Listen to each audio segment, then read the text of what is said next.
Hello friends, welcome to my channel Learning with Anju. Today we will discuss about the topic verbs.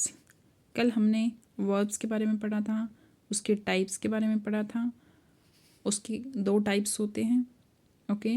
फिर हमने उसमें object के बारे में भी पढ़ा था, ऑब्जेक्ट ऑफ verbs के बारे में आज हम देखेंगे। क्रिया का कर्म हिंदी में से कहा जाता है जब कोई क्रिया किसी वस्तु या व्यक्ति पर प्रभाव डालती है तो उसे ऑब्जेक्ट कहा जाता है, ओके। जब कोई क्रिया मतलब जब कोई वर्ब किसी वस्तु या व्यक्ति पर प्रभाव डालती है तो उसे ऑब्जेक्ट कहा जाता है। एग्जाम्पल के थ्रू हम देखते हैं, राम ईट्स राइस। राम क्या खाता है? चावल खाता है। तो किस पे ये अपना प्रभाव डाल रही है? खाता है, क्या खाता है? चावल खाता है। तो यहाँ राइस जो है वो ऑब्जेक्ट है क्योंकि यह बताता है कि राम क्या खाता है, ओके। ये राइस पे पूरा प्रभाव डाल रही है। कौन? वर्ब डाल रही है। वर्ब की कुछ फॉर्म्स होती है, ओके। अब कौन सी वर्ब की फॉर्म होती है? हमने 2 टाइप्स की वर्ब पढ़ी थी,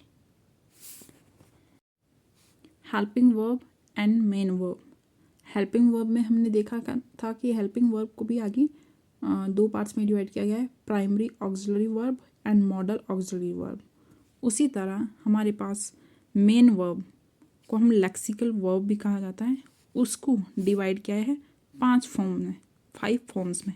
फर्स्ट जो फॉर्म होगी हमारी वो होगी बेस फॉर्म, जैसे ईट, गो। और इसी का बेस का पास्ट फॉर्म जो होगी हमारी इसकी होगी एट, गो का वेंट। और इसी की जो होगी पास्ट पार्टिसिपल फॉर्म जो होगी वो होगी ईट की ईट, एट, इटन, ओके। बेस था इसका गो, पास्ट बनी इसकी वेंट, और ये बनी पास्ट पार्टिसिपल गॉन। उसी तरह हमारी फोर्थ जो फॉर्म बनेगी इसकी वो होगी आईएनजी फॉर्म। ईट का होगा ईटिंग, गो का होगा गोइंग। और जब इसमें फिफ्थ जो फॉर्म होगी एस या ईएस फॉर्म, ईट का ईट्स, गो का गोज, ओके। अगर हमें वर्ब के बारे में अच्छे से जानना है तो हमें इन फॉर्म्स को अच्छे से रीड करना होगा, ध्यान में रखना होगा, पढ़ना भी होगा। उसी तरह मैंने यहाँ पर कुछ फॉर्म्स लिखी हैं, आप इन्हें देख लीजिए अच्छे से। जैसे बेस फॉर्म है यहाँ पर, इसमें यहाँ पर past form, past participle form, present participle जिसे जीरंड भी कहा जाता है, और third person singular form. First है गो, वेंट, गोन। इसकी बनी गोइंग, इसका बना गोज। बेस फॉर्म होगी हमारे पास ईट, पास्ट फॉर्म में बनेगा एट, पास्ट पार्टिसिपल में ईटन, और जीरंड बनेगी इसकी ईटिंग, और थर्ड पर्सन सिंगुलर बनेगा ईट्स। उसी तरह run, ran, run, running, runs, take, took, taken, taking, takes, write, wrote, written, writing, writes, walk, walked, walked, walking, walks. ये हमारे पास कुछ उसकी फॉर्म्स है वर्ब्स की। प्ले का बनेगा played, played, playing, plays. See, saw, seen, seeing, sees. Bring, brought, brought, bringing, brings. Begin, began, begun, beginning, begins. Make, made, made, making, makes. Swim, swam, swum, swimming, swims. Buy, bought, bought, buying, buys. Speak, spoke, spoken, speaking, speaks.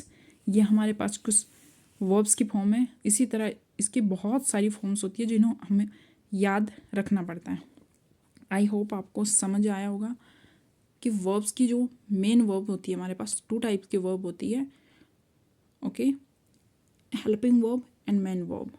तो जो हमारी main verb है उसको 5 भागों में divide किया गया है यहाँ पर, बेस फॉर्म में, पास्ट फॉर्म में, पास्ट पार्टिसिपल, आईएनजी फॉर्म में, और एसईएस फॉर्म में, ओके।